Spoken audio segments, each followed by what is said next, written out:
പിതാവിന്റെയും പുത്രന്റെയും പരിശുദ്ധാത്മാവിന്റെയും നാമത്തിൽ ആമേൻ. അമ്മേ പരിശുദ്ധമേ, അമ്മേ പരിശുദ്ധമേ, ദൈവമാതാവേ, കൃപാസനത്തിലൂടെ ഞങ്ങൾക്കും ഞങ്ങളുടെ ദേശത്തിനും അമ്മ മധ്യസ്ഥം തേടി തന്ന എല്ലാ അനുഗ്രഹങ്ങൾക്കും കൃപകൾക്കും ഞങ്ങളിപ്പോൾ ഹൃദയം നിറഞ്ഞ നന്ദി പറയുന്നു. അമ്മേ പരിശുദ്ധമേ, അമ്മേ പരിശുദ്ധമേ, ദൈവമാതാവേ, 2004 ഡിസംബർ 7 തീയതി ഉച്ചകഴിഞ്ഞ് 2:30 കൃപാസനത്തിൽ സംഭവിച്ച അമ്മയുടെ പ്രത്യക്ഷപ്പെടലിനെ കുറിച്ച് തിരുസഭയ്ക്ക് സമർപ്പിച്ചിരിക്കുന്ന പഠനരേഖകളുടെ മേൽ സഭാത്മകമായ പഠനം ആരംഭിക്കുവാൻ ഞങ്ങൾ പ്രാർത്ഥിക്കുന്നു.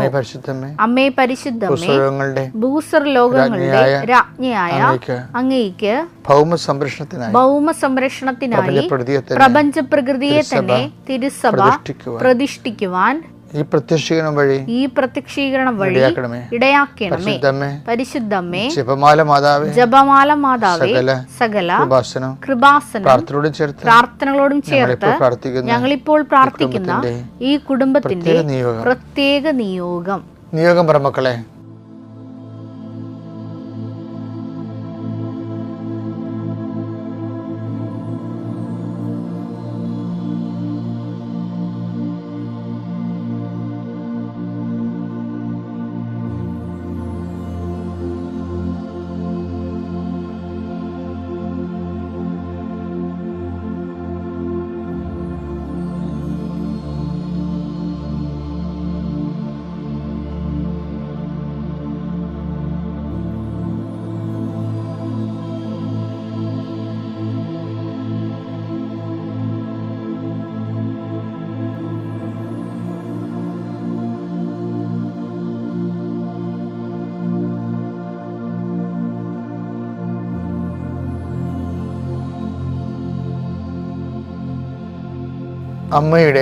അമ്മയുടെ പ്രത്യക്ഷീകരണത്തിന്റെ ഈ അനുഗ്രഹവേളയിൽ ഞങ്ങൾക്ക് സാധിച്ചു തരുവാൻ കനിയണമേ.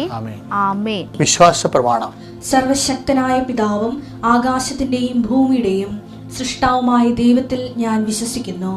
അവിടുത്തെ ഏകപുത്രനും ഞങ്ങളുടെ കർത്താവുമായ ഈശോ മിശിഹായിലും ഞാൻ വിശ്വസിക്കുന്നു. ഈ പുത്രൻ പരിശുദ്ധാത്മാവിനാൽ ഗർഭസ്ഥനായി കന്യകാമറിയത്തിൽ നിന്ന് പിറന്ന് പൊന്തിയോസ് പീലാത്തോസിന്റെ കാലത്ത് പീഡകൾ സഹിച്ച് കുരിശിൽ തറയ്ക്കപ്പെട്ട് മരിച്ച് അടക്കപ്പെട്ട് പാതാളങ്ങളിൽ ഇറങ്ങി മരിച്ചവരുടെ ഇടയിൽ നിന്ന് 3-ാം നാൾ ഉയർത്ത് സ്വർഗത്തിലേക്ക് എഴുന്നള്ളി സർവശക്തിയുള്ള പിതാവായ ദൈവത്തിന്റെ വലതുഭാഗത്തിരിക്കുന്നു. അവിടെ നിന്ന് ജീവിക്കുന്നവരെയും മരിച്ചവരെയും വിധിക്കുവാൻ വരുമെന്നും ഞാൻ വിശ്വസിക്കുന്നു. പരിശുദ്ധാത്മാവിലും ഞാൻ വിശ്വസിക്കുന്നു. വിശുദ്ധ കത്തോലിക്കാ സഭയിലും പുണ്യവാന്മാരുടെ ഐക്യത്തിലും പാപങ്ങളുടെ മോചനത്തിലും ശരീരത്തിന്റെ ഉയർപ്പിലും നിത്യമായ ജീവിതത്തിലും ഞാൻ വിശ്വസിക്കുന്നു. ആമേൻ. സ്വർഗ്ഗസ്ഥനായ ഞങ്ങളുടെ പിതാവേ, അങ്ങയുടെ നാമം പൂജിതമാകണമേ. അങ്ങയുടെ രാജ്യം വരണമേ. അങ്ങയുടെ തിരുമനസ് സ്വർഗത്തിലെ പോലെ ഭൂമിയിലും ആകണമേ. അന്നു വേണ്ടുന്ന ആഹാരം ഇന്ന് ഞങ്ങൾക്ക് തരണമേ.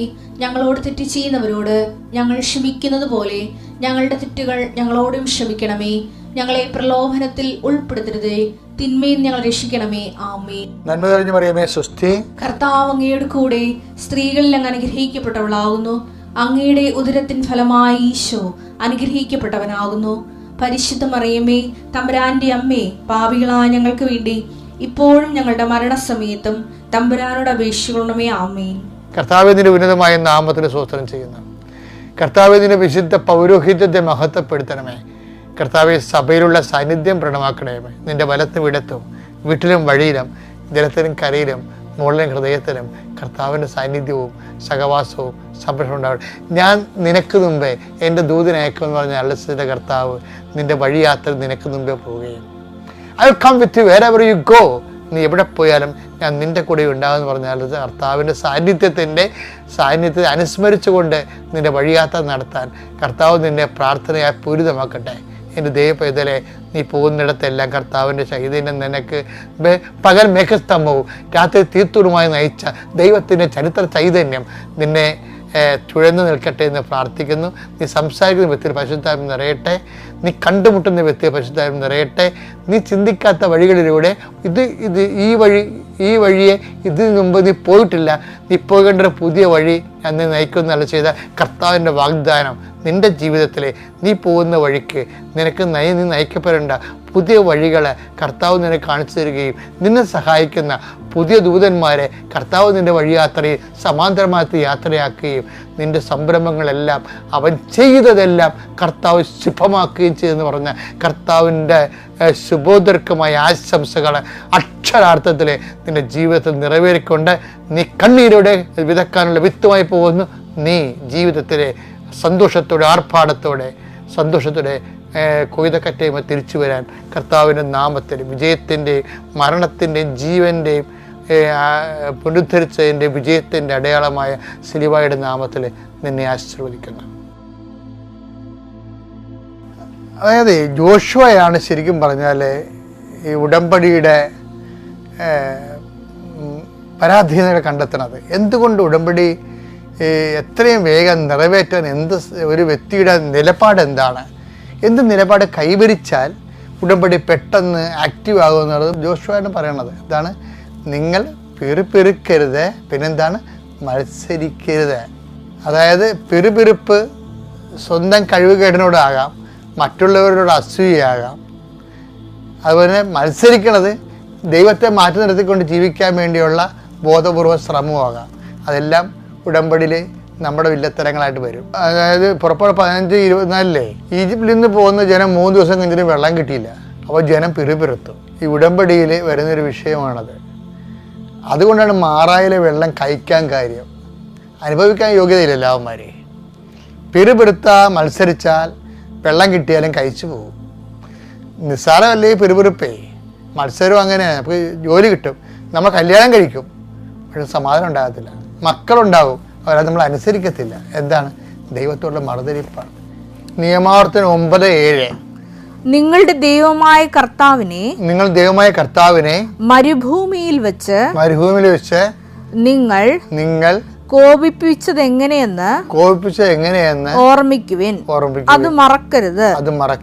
ഈജിപ്ത് ദേശത്ത് നിന്ന് പുറത്തു വന്ന ദിവസം മുതൽ ഇവിടെ എത്തുന്നത് വരെ നിങ്ങൾ കർത്താവിനെതിരായി മത്സരിക്കുകയായിരുന്നു. ചില ആൾക്കാർ കർത്താവിനെ മത്സരിക്കുക, പ്രാർത്ഥിക്കും. പിന്നെ പ്രാർത്ഥിക്കുന്നവർക്കാണ് അതെല്ലാം കിട്ടണത്. പ്രാർത്ഥിക്കുന്നവരാണ് ജയിക്കണത്, പ്രാർത്ഥിക്കുന്നവരാണ് ജോലി കിട്ടണത്, പ്രാർത്ഥനയിലേക്ക് കിട്ടുമോ നോക്കട്ടെ എന്നൊക്കെ പറയത്തില്ലേ. ചില ആൾക്കാർ 2 വെള്ളിക്കും ചവിട്ടും. നമ്മളിപ്പോൾ ദൈവത്തിൽ നിൽക്കുമ്പോൾ ദൈവത്തിൽ മാത്രം നിൽക്കണം. അതിനിടയ്ക്ക് എന്തെങ്കിലും തരത്തിൽ ഉത്തരം താമസിച്ചു പോയാൽ അവർക്ക് കിട്ടിയല്ല, ഇവർക്ക് കിട്ടിയല്ല, അവർ പ്രാർത്ഥിച്ചിട്ടാണ് കിട്ടിയത്, അവർക്ക് ഉടമ്പടി എടുത്തിട്ടാണ് കിട്ടിയത്, എന്നിട്ട് അവർ കേടായി പോയല്ലോ, ഞാനിതെല്ലാം കഷ്ടപ്പെട്ടിട്ടില്ലേ, എന്നിട്ട് എനിക്കൊന്നും കിട്ടിയില്ല. ഇതാണ് മറുതലിപ്പെന്ന് പറയുന്നത്. മറിച്ച് നമുക്കറിയില്ല, ഉടമ്പടിയുടെ ഏറ്റവും വലിയ നിയോഗം എന്താണ്? ദൈവത്തിൻ്റെ ആനുകൂല്യങ്ങളല്ല, ദൈവം തന്നെയാണ്. ഈ ദൈവം തന്നെയാണ് ഉടമ്പടി ഏറ്റവും വലിയ നിയോഗങ്ങൾ എന്ന് നീ തിരിച്ചറിയുന്നവരെ മറുതലിച്ചുകൊണ്ടേയിരിക്കും ചിലരെ. ദൈവത്തോടുള്ള മറുതലിപ്പ് എന്ന് പറയുന്നത് എനിക്ക് എപ്പോഴും തോന്നിയിരിക്കുന്നത്, ഈ മോസസ് ജനങ്ങളോട് സംസാരിക്കത്തില്ലേ, അന്ന് മൈക്കില്ലല്ലോ.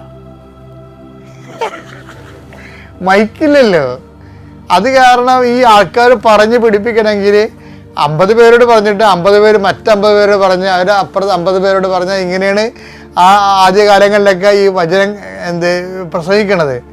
പക്ഷേ ഇതിൻ്റെ അകത്ത് വേറിട്ട് നിൽക്കുന്ന ഒരാൾക്കാരുണ്ട്. അവരാണ് മറുതലിപ്പുകാർ, പുറകെ നിൽക്കുന്ന ആൾക്കാർ. ചില ആൾക്കാർ വചനം കേൾക്കാൻ വേണ്ടി അടുത്ത് വരാൻ പറയത്തില്ലേ, വചനം കേൾക്കാൻ വേണ്ടി അടുത്ത് വരിക എന്ന് പറയും. അത് വചനത്തിലുള്ളതാണ്. അതുപോലെ തന്നെ ഒരു വാക്കാണ് അകന്ന് നിൽക്കുന്നവൻ എല്ലാ നല്ല കാര്യങ്ങളോടും മറുതലിക്കുന്നു. അപ്പോൾ ഈ ആരാണ് മറുതലിക്കണത്? സുഭാഷിതങ്ങൾ 18:1 വേറിട്ട് നിൽക്കുന്നവൻ എല്ലാ നല്ല തീരുമാനങ്ങളോടും മറുതലിച്ചു നിൽക്കാൻ പഴുതു നോക്കുന്നു. അപ്പോൾ ഈ മറുതലിപ്പ് മനസ്സിലായില്ലേ? വേറിട്ട് നിൽക്കുന്നവനാണ് മറുതലിച്ച് നിൽക്കുന്നത്. ഈ ദൈവത്തോട് ഈ പുറപ്പാട് യാത്രയിൽ മറുതലിപ്പ് ഉണ്ടായിരിക്കണം ആരിൽ നിന്നാണ്? വേറിട്ട് നിന്നവരിൽ നിന്നാണ് ഉണ്ടായിരിക്കണത്. മോശസ് പറയുമ്പോൾ വേറെ വേറെ കാര്യം പറഞ്ഞുകൊണ്ട് പുറകിൽ കൊണ്ട് കുത്തിരിക്കും, ഗ്രൂപ്പ് കൂടി കുറിയും കമ്മിറ്റി കൂടിക്കൊണ്ടിരിക്കും. അങ്ങനെയുള്ളവരാ മറുതലിച്ചിരുത്. എന്ത് പറ്റി? മരുഭൂമി മരിച്ചു വീണ് അവന്മാരെ അടക്കിക്കൊണ്ട് അവന്മാരുടെ പുറത്തോട്ട് കയറിക്കൊണ്ടാണ് പിന്നീട് ബാക്കിയുള്ള ജനം, അവരുടെ മക്കള് വാഗ്ദാന നാട് പ്രാപിക്കുന്നത്. അപ്പം മറുതലിപ്പത്തെ നല്ല സുഖമുള്ള ഏർപ്പാടല്ല. വേറിട്ട് നിൽക്കാൻ നിൽക്കണം. കർത്താവിൻ്റെ വചനം അനുസരിച്ചുകൊണ്ട് ജീവിക്കാനുള്ള, വേറിട്ട് നിൽക്കാതിരിക്കാനുള്ള നടപടിക്രമമാണ് ഉടമ്പടി എന്ന് പറയുന്നത്. Okay, thank you.